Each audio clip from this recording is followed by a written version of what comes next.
Hey hello WhatsApp, কি অবস্থা, কেমন আছেন সবাই? আশা করছি এই শীতটা আপনারা সবাই খুব ভালোভাবে উপভোগ করছেন। এবং যেহেতু এটা শৈত্যপ্রবাহের সময় যাচ্ছে, এই ভিডিওটা যখন আমি বানাচ্ছিলাম শৈত্যপ্রবাহের সকাল যাচ্ছিল, সো আমি এবং আমার কিউটি সুইটি ভাবিকে নিয়ে চিন্তা করলাম যে একটু বের হওয়া যাক। সো ইয়েস, হ্যালো সামিয়া ভাবি। ওনাকে আমি জাস্ট বললাম যে আমার সকালবেলা ব্রেকফাস্ট করতে ইচ্ছা করছে। উনি এক পায়ের এক আঙ্গুলে দাঁড়িয়ে আমার সাথে চলে গেল ধানমন্ডির সাথে এই রেস্টুরেন্টটাতে। আই থিঙ্ক যারা এই রেস্টুরেন্টে গিয়েছেন তারা বুঝে গেছেন আমরা কোথায় এসেছি, যেহেতু ধানমন্ডির সাথ। সো ব্রেকফাস্ট করার উদ্দেশ্যে আমরা যেহেতু গিয়েছিলাম অনেক লম্বা সময় নিয়ে, লাইক 20 মিনিটের মতো সময় নিয়ে আমরা বসেছিলাম শুধুমাত্র আমাদের ব্রেকফাস্টে আসার জন্য। ব্রেকফাস্ট ওয়াজ নাইস এবং আপনাদেরকে আমি জায়গাটা খুব ভালো মতো চিনিয়ে বলছি যে ধানমন্ডির সাথ, বিকজ ইট ওয়াজ রিয়েলি অসম। অ্যাম্বিয়েন্সটা যেরকম সুন্দর ছিল, এদের মেনুটা থেকে এবং এদের সার্ভিসটা খুবই ভালো ছিল। সো আমি আমার সুইটি কিউটি সামিয়া ভাবিকে জিজ্ঞেস করলাম যে ভাবি কেমন লাগছে, কী খাবেন? তো উনি আর আমি দুজন মিলে কোনো প্ল্যাটার শ্যাটার না নিয়ে নিজেদের মতো অর্ডার করি, যা যা নিজেদের পছন্দ। আপনাদেরকে দেখানোর জন্য আমি তাদের মেনুটা শেয়ার করছি। এখানে কন্টিনেন্টাল ডিশ আছে, এখানে অনেক কিছু আছে, মানে ওদের প্রিমিয়াম স্টেকস থেকে শুরু করে এভরিথিং।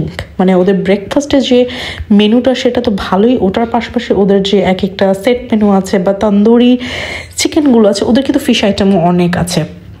লাইক আমার এই রেস্টুরেন্ট সম্পর্কে যদি আমার রিভিউ দিতে হয় তাহলে আমি এদের খাবার দাবার এবং এদের অ্যাম্বিয়েন্স থেকে শুরু করে সব কিছুর সব কিছু এদের সার্ভিসকে ইনক্লুড করে I should give them at least 8/10, because এদের এত সুন্দর সব কিছু ছিল। এবং আমরা যেহেতু সকালবেলা ব্রেকফাস্ট করার জন্য গিয়েছিলাম, ওখানে অনেক সিনিয়র মানুষদেরকে আমরা দেখেছি এবং পরিবেশটা খুবই সুন্দর ছিল। আপনারা আপনাদের মনের মতো প্ল্যাটার্সগুলো সিলেক্ট করতে পারেন। বাজেট ফ্রেন্ডলি একটা জায়গা হিসেবে যদি আমার কোনো জায়গাকে রেকমেন্ড করতে হয় এটা। আমি আপনাদেরকে প্রাইসগুলো বলবো। এই দেখেন, সকালবেলা নাস্তা হিসেবে আমরা নিয়েছিলাম এই ঝুরা মাংসের এই কি বলে এটাকে, সিজলিং টাইপেরই বলবো। আমরা সুজিও নিয়েছিলাম সাথে এবং একটা ডাল, কি বলে এটাকে, ডাল সবজি মিক্সড করা নিয়েছিলাম এবং ওটার পাশাপাশি একটা ডিম ভাজি এবং 5টা তেল ছাড়া পরোটা নিয়েছিলাম।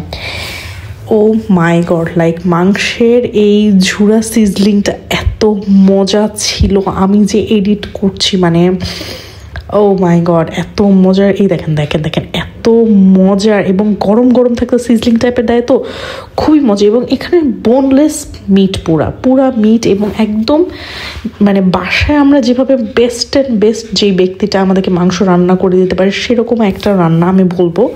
ভাজিটাও ভালো ছিল, ডিম ভাজি অ্যাজ ইউজুয়াল যেরকম ছিল। সুজিটা আমার কাছে তুলনামূলক একটু কম মিষ্টি লেগেছে, যারা কম মিষ্টি পছন্দ করেন তাদের জন্য এটা অসাম। কেমন লেগেছে? ভালো। আই নো, রিভিউ দেওয়ার সময় আমি এটাই বলবো যে এত মজার খাবার। এই দেখেন, শেষমেশ আমাদের যে অবস্থাটা হয়েছিল, আমাদের কিছুই বাকি ছিল না, আমাদের সব কিছু খালি হয়ে গিয়েছিল। এবং এই ফুটেজটা একমাত্র এই জন্য আমি নিয়েছি যাতে আপনারা দেখে বলতে পারেন, মানে বুঝতে পারেন যে আমরা কত ইয়াম্মিভাবে খেয়েছি। এই দেখেন, আমার সুইটি কিউটি ভাবিও এটাই বলছে যে খুবই মজা ছিল, ইট ওয়াজ গুড।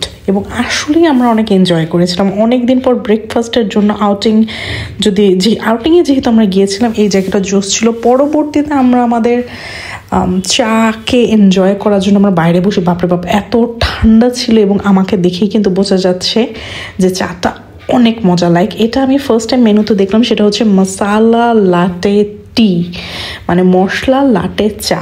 দুধ চা যে মশলা লাটে হতে পারে, মানে মশলা ঠিক আছে, লাটেও যে হতে পারে, এই চাটা না খেলে বুঝতাম না। It was worth it. Most probably 100 or 120 ছিল। আমি বলবো যে শীতের সকালে সত্যি কথা আমরা এত এনজয় করছিলাম, আমরা অন্য কিছুই মাথায় আনিনি। আমাদের দুজনের মানে ঘোরাফেরা আর জায়গাটা সকালবেলা আনুমানিক এটা কয়টা বাজে, আনুমানিক আমরা ওখানে পৌঁছেছিলাম 10টার দিকে। মানে এত সুন্দর পরিবেশ এবং ধানমন্ডির সাথে যে এরকম একটা জোস একটা পরিবেশের জায়গা থাকতে পারে আমরা সেদিন বুঝতে পারিনি। এনিওয়েজ, আমাদের ব্রেকফাস্টটা অনেক মজা ছিল। আর আমরা অর্ধেক চা চিন্তা করলাম রিক্সা, যেহেতু উইন্টার সিজন, রিক্সাটাকে এনজয় করতে করতে এই চাটা খেতে খেতে যাবো। সো ইয়েস, যেরকম চিন্তায় সেরকমই কাজ। আমাদের ব্রেকফাস্ট করা শেষ হয়ে গিয়েছিল, বাসায় যাওয়ার তাড়া ছিল। সো আমরা রিক্সাতে আমরা চায়ের কাপে মানে অর্ধেক চাটা নিয়ে আর কি রিক্সাতে উঠে গেলাম এবং এটা ছিল আমাদের শীতের সকালে এনজয় করা। আই হোপ আপনাদের উইন্টার সিজনের মর্নিং গুলো এভাবে কেটেছে। যে যেখানে থাকবেন ভালো থাকবেন এবং উইন্টারটাকে এনজয় করবেন।